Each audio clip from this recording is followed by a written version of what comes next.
They features Countdown's nominees for today's worst person in the world. Our bronze goes, as it will until they resolve this, to Wal-Mart. In 2000, one of its Missouri employees, Debbie Shank, was horribly injured by a semi, brain damaged, in a wheelchair in a nursing home now. She was left with $417,000 to pay for a lifetime's worth of 24-hour-a-day care. And Wal-Mart sued her for the $417,000. There was a clause in her Wal-Mart health care that she did not know about, which allowed the company to get back any money it paid for her recuperation. So legally, Wal-Mart is right.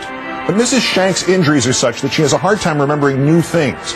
So when she asks about her 18-year-old son, Jeremy, every day, I have to tell her every day that he was killed in Iraq last September. And she goes through that as if for the first time every day. Walmart, low prices, lower ethics every day. The runner-up, comedian Rush Limbaugh. Standard manure here, but as usual, every once in a while he goes overboard and gets caught in a flat-out lie. Now saying of Senator Obama, he's never reached across the aisle as a senator in legislation. He's a blank slate by his own admission.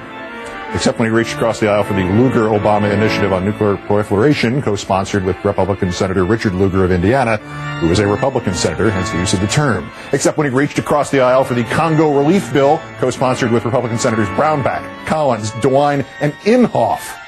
But our winner, Dick Morris. He said this on Fox News the other day. Now he's written it in a column for a lunatic fringe website, meaning he's lied twice about this.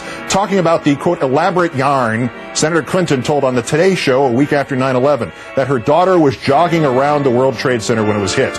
Quoting Dick, the kindest thing we could say was that it was a fantasy or a fabrication. Problem is, Senator Clinton never said it. See, even from the ancient past, 2001, Dick, we still keep the tapes from the Today Show. And what Senator Clinton did say about her daughter in the World Trade Center was, quote, she was going to go down to Battery Park, she was going to go around the tower, she went to get a cup of coffee, and that's when the plane hit. She was close enough to hear the rumble. Her fabrication about 9/11 in Chelsea, writes Morris, continuing to lie, calls into question her entire credibility. No, it doesn't. It would call into question your entire credibility if your entire credibility hadn't been shot when it turned out you used to let your hooker listen into your phone calls to the White House. Dick three-way calling Morris, today's worst person in the world.